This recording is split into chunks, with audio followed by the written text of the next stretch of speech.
Selamat datang di Radio Horor Official, tempat di mana cerita gelap, bisikan mistis dan rahasia tersembunyi terungkap. Di sini, kami membawa kamu masuk ke dalam dunia penuh misteri yang tak terjamah. Siapkan diri dan nyalakan imajinasimu, karena setiap malam kegelapan akan bercerita. Jangan lupa untuk like, komen, dan subscribe agar kamu tidak ketinggalan cerita horor terbaru dari kami. Baiklah, tanpa berlama-lama lagi, langsung saja ke ceritanya.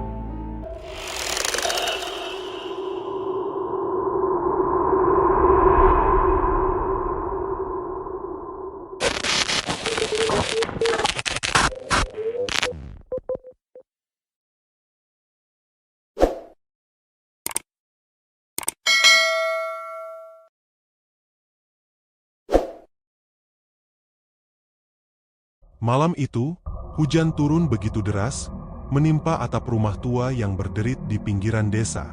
Petir sesekali menyambar, menerangi sekejap halaman yang dipenuhi pohon-pohon tua dan semak liar yang tampak seperti bayangan bergerak. Angin berhembus kencang, menimbulkan suara melengking di celah jendela yang retak, seolah rumah itu menjerit kesakitan. Di ruang tamu yang remang, seorang ayah duduk sendiri di kursi tua, menatap foto anaknya yang terpajang di meja. Wajahnya tegang, bibirnya bergetar, tapi tidak ada suara yang keluar. Di luar hujan dan angin seolah bersatu, membawa bisikan-bisikan samar yang membuat bulu kuduknya berdiri, seperti ada sesuatu yang menunggu di kegelapan malam ini. Tiba-tiba, di sudut ruangan terdengar suara lirih, hampir seperti angin yang melewati celah pintu, tapi penuh nada sedih. "Ayah, kenapa?" Ayah itu menegang, jantungnya berdetak cepat, dan tangannya menggenggam tepi kursi hingga pucat. Ia menoleh ke arah suara itu, tapi ruangan tetap kosong, hanya diterangi lampu temaram yang berkedip-kedip. Hujan di luar terdengar semakin deras, seolah ingin menutupi sesuatu.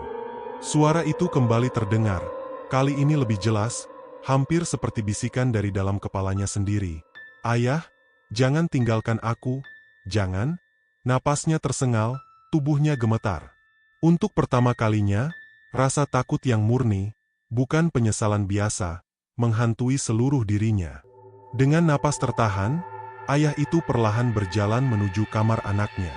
Pintu kamar sedikit terbuka, berderit saat didorongnya. Di dalam, kamar itu kosong, namun udara terasa berat, seperti ada kehadiran yang menatap dari sudut gelap. Mainan anaknya berserakan di lantai, berputar sendiri meski tidak ada angin. Di cermin kecil di meja rias, ia menangkap sekilas bayangan gadis itu, berdiri di belakangnya dengan mata yang menatap dingin.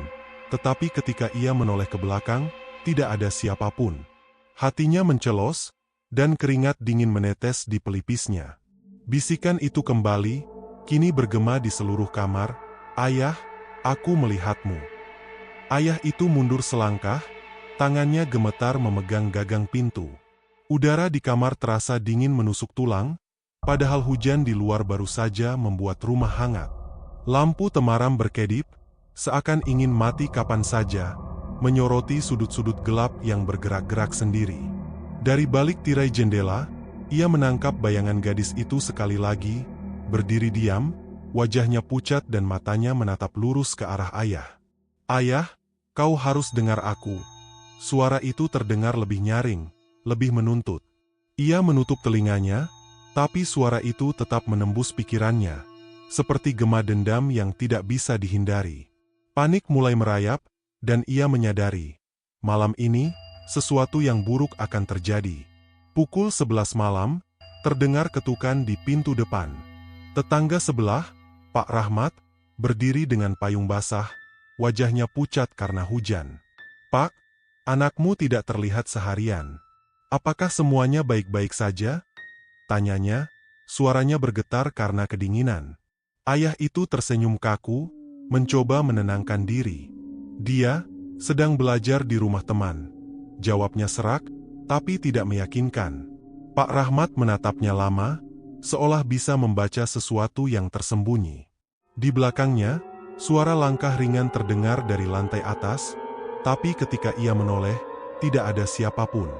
Tetangga itu mundur pelan, ragu-ragu, sebelum akhirnya berbalik dan pergi, meninggalkan ayah itu sendiri dengan kesunyian yang makin menekan. Setelah pintu tertutup rapat, ayah itu berjalan ke dapur, menatap foto anaknya yang terpajang di meja. Tangan yang gemetar tak mampu menahan gelas yang dipegangnya. Air tumpah sedikit ke lantai, menimbulkan percikan kecil yang terdengar terlalu keras di keheningan malam. Hatinya terasa sesak, seperti ada batu besar menindih dada. Kenapa? Kenapa harus terjadi seperti ini? Gumamnya, suaranya hampir tak terdengar.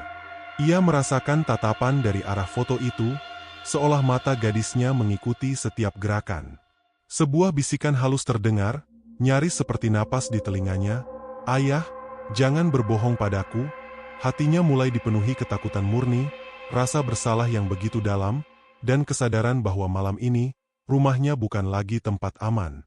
Tiba-tiba terdengar suara langkah di lantai atas, ringan tapi berirama, seolah seseorang berjalan dengan sengaja menghampirinya. Ayah itu terdiam, tubuhnya kaku, menatap tangga yang gelap. "Siapa di sana?" Suaranya gemetar, nyaris tak terdengar di tengah hujan yang menghantam atap. Langkah itu berhenti sekejap, lalu terdengar lagi, lebih dekat, dari arah kamar anaknya. Napasnya tersengal, jantungnya berdebar begitu cepat hingga hampir terasa di tenggorokannya. Udara di rumah menjadi dingin, meskipun hujan di luar sudah membuat suasana lembab dan hangat.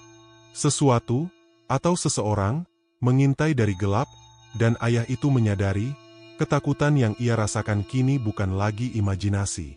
Tiba-tiba, telepon rumah berdering nyaring, memecah kesunyian yang menekan.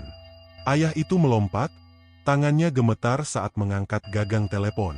"Halo?" Suara lembut namun dingin terdengar dari ujung sana. "Ayah, kenapa kau tinggalkanku?" Jantungnya seakan berhenti sejenak.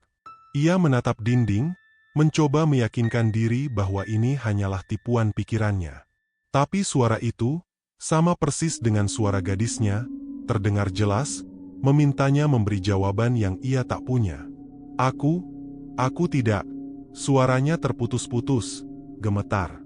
Telepon jatuh dari tangannya, dan di ujung lain, suara itu menertawakan dengan nada getir, bergema hingga memenuhi seluruh rumah. Ayah itu menoleh ke jendela ruang tamu, dan jantungnya serasa berhenti seketika.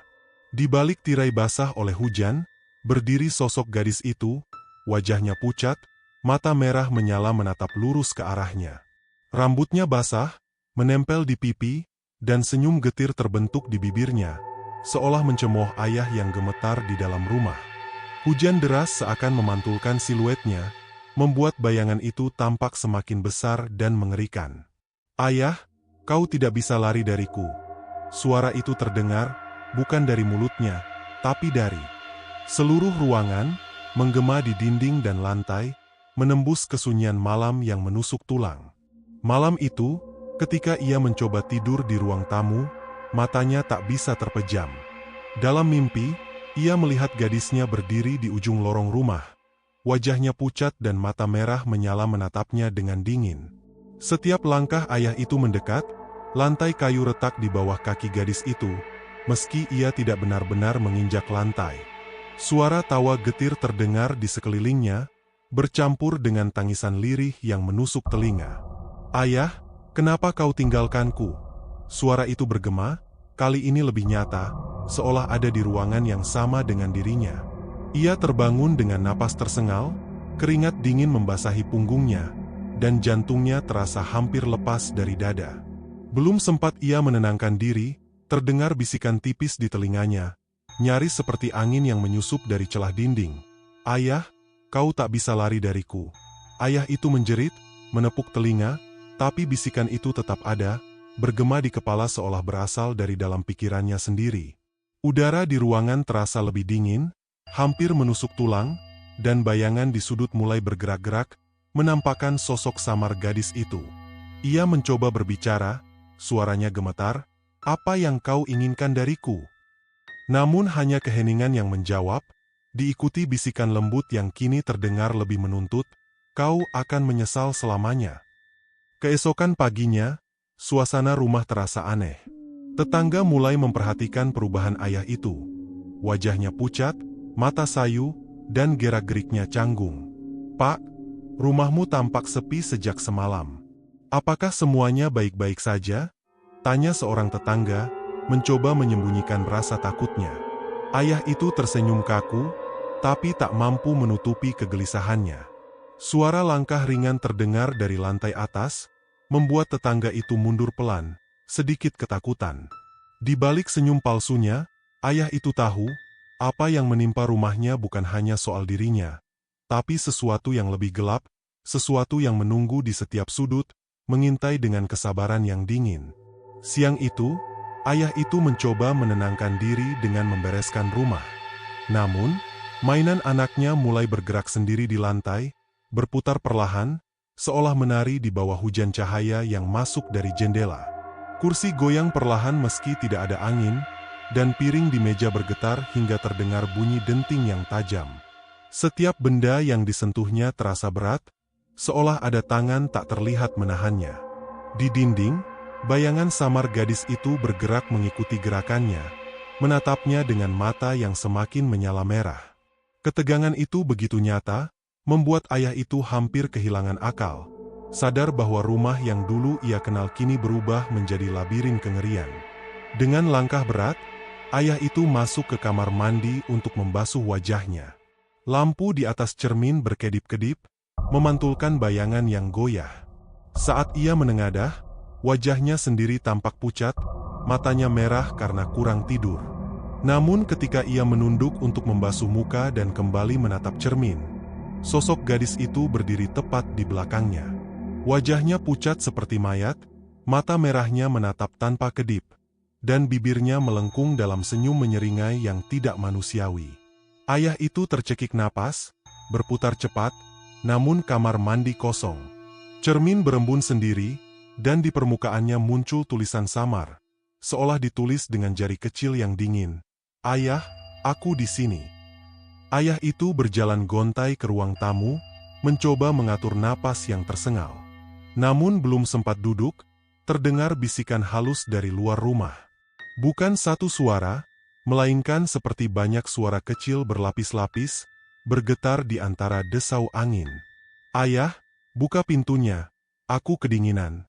Suara gadis itu terdengar jelas, meski hujan masih turun tanpa henti. Dengan gemetar, ia mendekati jendela dan mengintip keluar. Tidak ada siapapun di halaman, hanya pohon-pohon basah yang berayun diterpa angin. Tapi bisikan itu tidak berhenti, justru semakin dekat, seolah tepat di belakang daun pintu.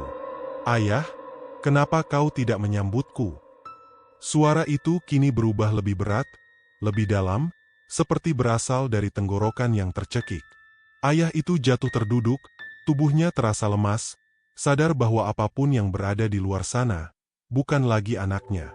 Saat ayah itu mencoba bangkit, terdengar suara cekrek, cekrek, dari dinding ruang tamu, seperti kuku yang menggores permukaan kayu. Ia menoleh perlahan, dan napasnya tertahan. Di dinding yang semula bersih, muncul goresan merah gelap, bukan cat, bukan tinta, tapi seperti cairan kental yang menetes perlahan. Goresan itu membentuk huruf demi huruf, ditulis oleh tangan tak terlihat. "Aku tidak akan tenang." Kata-kata itu berdenyut seperti hidup, dan setiap tetesan merah yang jatuh ke lantai mengeluarkan bau amis yang menusuk hidung. Ayah itu menutup mulutnya, menahan mual dan ketakutan. "Tidak, tolong hentikan," bisiknya. Tapi goresan baru muncul di bawahnya. Semakin cepat, semakin dalam, seolah arwah itu mulai kehilangan kesabaran. Dengan langkah goyah dan wajah pucat, ayah itu akhirnya meninggalkan rumah, menyusuri jalan becek menuju rumah dukun desa. Hujan turun semakin deras, seolah ingin menenggelamkan seluruh desa. Sesampainya di halaman rumah dukun, gonggongan anjing tiba-tiba terdengar keras, seperti memperingatkan ada sesuatu yang jahat mendekat. Pintu rumah dukun terbuka sendiri, diikuti bau dupa yang menyengat. Dukun tua itu berdiri di ambang pintu, matanya yang sayu langsung memandang tajam ke arah ayah itu.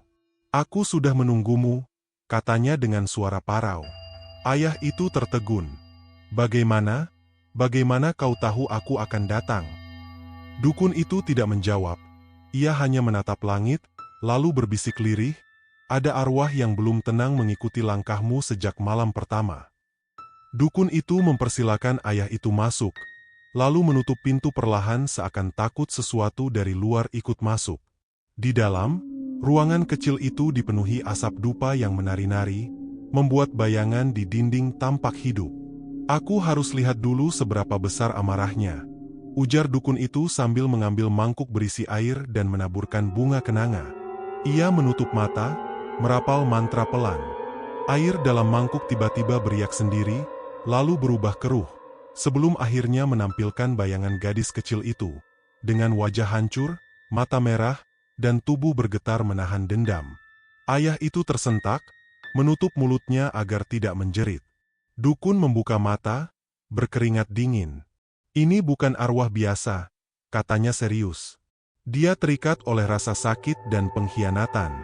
Jika hatimu belum jujur, arwah itu akan semakin kuat, bahkan bisa melukai dunia nyata." Dukun itu mengambil segenggam garam dan menaburkannya ke mangkuk air, mencoba menenangkan amarah arwah yang tampak di permukaannya. Namun begitu garam menyentuh air, permukaan itu langsung mendidih seperti tersiram api. Bayangan gadis itu muncul semakin jelas. Wajahnya berubah mengerikan, mulutnya terbuka lebar dalam jeritan tanpa suara. Angin dingin tiba-tiba menyapu ruangan, memadamkan beberapa lilin.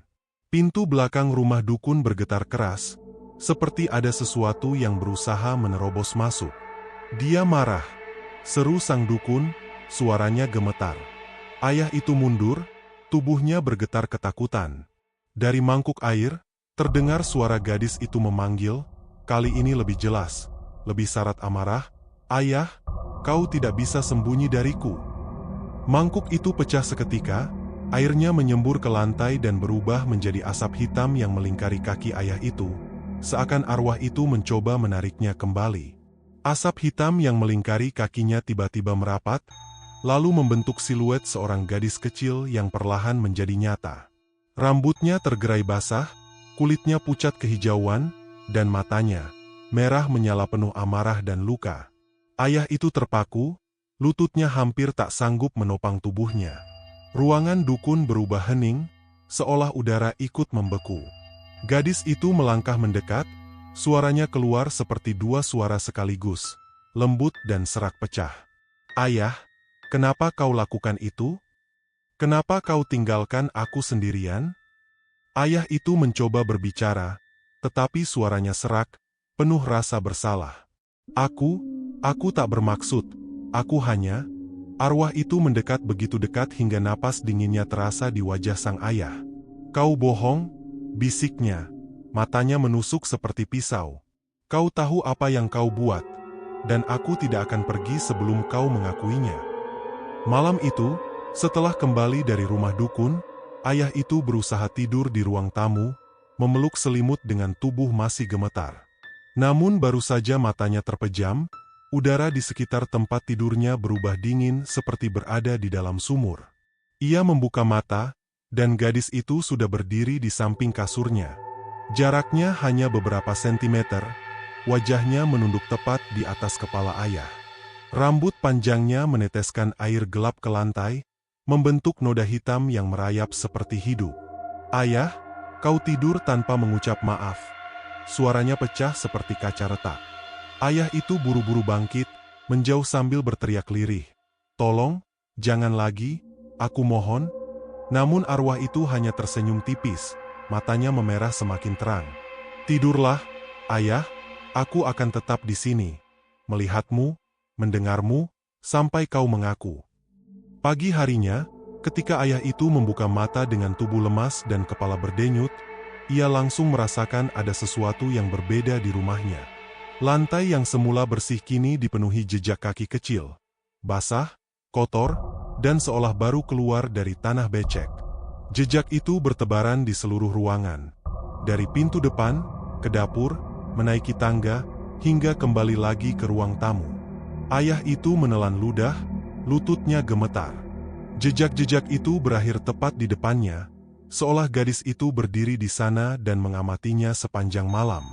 Dari arah dapur, Terdengar suara langkah kecil yang berlari cepat, disusul suara tawa lirih yang membuat bulu kuduknya berdiri. "Ayah, aku sudah pulang," suara itu berbisik lembut, namun mengandung sesuatu yang gelap dan tidak manusiawi. Ayah itu mundur perlahan, matanya berkaca-kaca, teror ini semakin nyata, semakin dekat, dan tidak ada tanda untuk berhenti. Siang itu, ketika ayah itu mencoba membersihkan halaman rumah, beberapa tetangga terlihat mengintip dari balik jendela. Mereka berbisik-bisik, wajahnya tegang, seolah takut berada terlalu dekat dengan rumah itu. Salah satu tetangga yang biasanya ramah, Bu Rini, buru-buru menarik anaknya menjauh ketika ayah itu menoleh. "Jangan dekat-dekat rumah itu," bisiknya pada anaknya, cukup keras untuk terdengar. Ada yang tidak beres sejak anaknya hilang.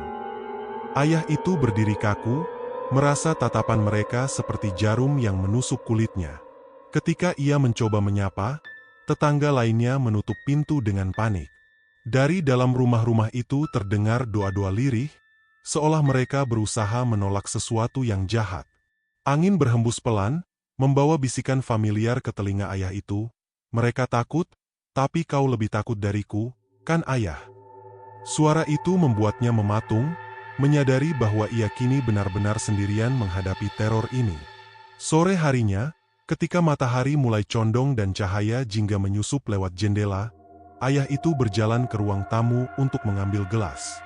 Langkahnya terhenti saat melihat cermin besar di dinding memantulkan sesuatu yang tidak ada di ruangan. Dalam pantulan itu, ia melihat sosok kecil berdiri tepat di belakangnya. Seorang anak dengan pakaian yang sama seperti yang dipakai anaknya di hari terakhir sebelum hilang. Namun saat ia menoleh, ruangan kosong, hanya sunyi yang menjawab. Nafasnya memburu. Ia kembali menatap cermin, dan kali ini sosok itu lebih dekat. Wajahnya kabur namun jelas memperlihatkan senyum yang bukan senyum manusia. Lampu ruang tamu berkelip pelan, seolah mengikuti napas ayah itu. Lalu sosok anak itu mengangkat tangan dalam pantulan, bukan melambai, tapi menunjuk lurus ke dada ayahnya, seolah ingin mengatakan bahwa waktu untuk bersembunyi sudah habis. Ayah itu tersentak mundur, hampir jatuh menabrak meja. Napasnya tersengal, tubuhnya gemetar hebat. Namun cermin seakan menolak melepaskannya. Pantulan di dalamnya justru semakin hidup. Sosok anak itu kini berjalan mendekat dalam refleksi, langkahnya pelan tetapi pasti, sementara di dunia nyata tidak ada satupun suara kaki terdengar. "Ayah," bisikan itu muncul tanpa sumber, menggema lembut namun penuh tekanan, seperti suara yang datang dari dalam tulang tengkoraknya sendiri. Ayah itu menutup telinganya, tapi suara itu tetap menyelinap masuk, makin jelas, makin dekat. "Ayah, lihat aku." Lampu di ruang tamu pada mendadak, menyisakan hanya cahaya senja, dan pantulan di cermin yang kini menampilkan sosok anak itu tepat di samping ayah. Wajahnya dipenuhi luka yang tidak dia ingat pernah ada. Matanya kosong namun basah seakan baru selesai menangis tanpa suara. Ayah itu tertegun, seluruh tubuhnya seperti lumpuh.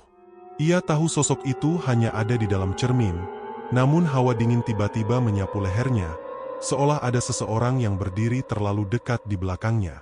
Perlahan, ia memaksa kepalanya menoleh, tak ada siapa-siapa.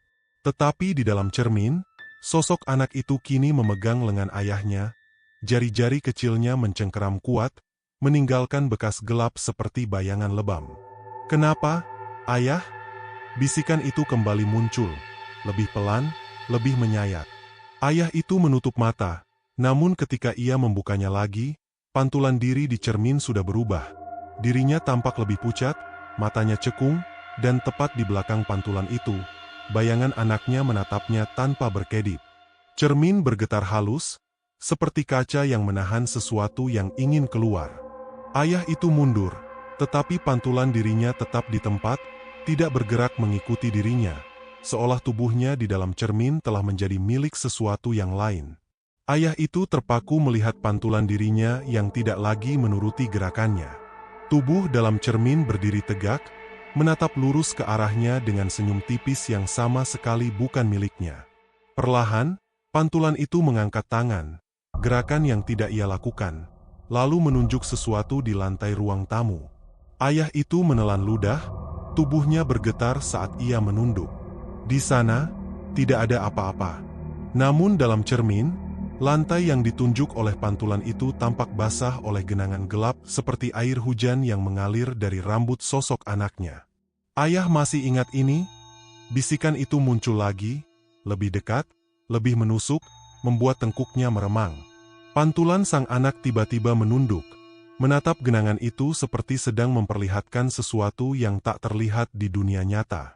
Lalu, perlahan, ia mengangkat kepalanya dan berkata dengan suara yang retak, "Kau tidak bisa lari dari apa yang kau sembunyikan."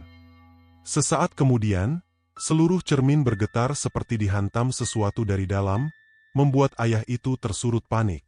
Ayah itu merapat ke dinding, merasakan kakinya hampir tak sanggup menopang tubuh. Getaran dari cermin semakin kuat, membuat bingkainya berderik seperti kayu tua yang hendak patah. Dari balik pantulan, sosok anak itu mendekat, langkahnya pelan tetapi memekakkan telinga dalam hening yang begitu pekat. "Ayah, benda itu masih ada, kan?" bisiknya, suaranya seperti berasal dari dasar sumur yang dalam. Ayah itu menutup mata, tapi udara di sekelilingnya mendadak menebal. Ia merasa seakan ada tangan kecil menyentuh bahunya, dingin, basah, dan terasa nyata. Ia terlonjak, namun saat membuka mata, tak ada siapapun. Hanya bayangannya sendiri dalam cermin yang kini menatap dengan tatapan penuh tuduhan. Sementara sosok anak itu berdiri tepat di belakang pantulan itu, kepalanya sedikit dimiringkan, seolah mempelajari ketakutan ayahnya. "Kau masih menyimpannya, bukan?" Suara itu muncul lagi, kali ini hampir menyerupai desis, membuat bulu kuduk ayah itu berdiri hingga kaku. Ayah itu menggeleng berulang-ulang, napasnya memburu seperti orang yang kehabisan udara. "Tidak, tidak," bisiknya lemah. Meski ia sendiri tahu itu kebohongan yang tidak bisa menipu siapapun, terutama bukan arwah yang kini berdiri di balik cermin. Tiba-tiba pantulan dirinya dalam cermin berubah lebih gelap. Wajahnya memanjang seperti ditarik oleh sesuatu yang tak terlihat. Dan dari lantai pantulan itu muncul noda hitam yang merembes naik seperti kabut. Sosok anak itu perlahan melangkah melewati genangan itu tanpa menimbulkan riak. Matanya kini merah redup seperti bara.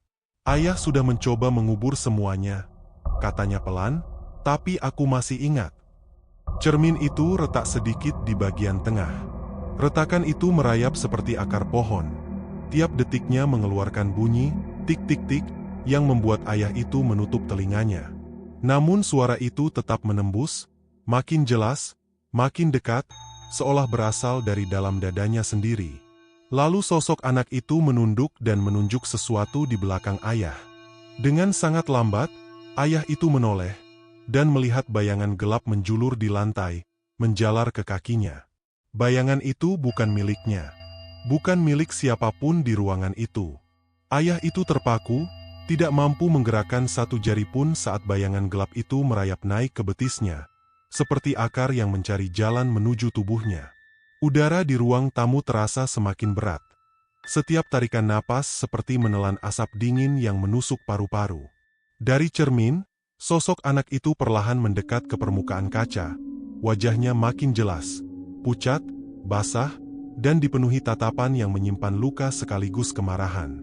Retakan di cermin melebar, kali ini disertai suara keras seperti kaca yang hendak pecah. "Sekarang ayah harus melihat," bisiknya lembut, namun setiap kata terdengar seperti palu yang mengetuk lambung jiwa.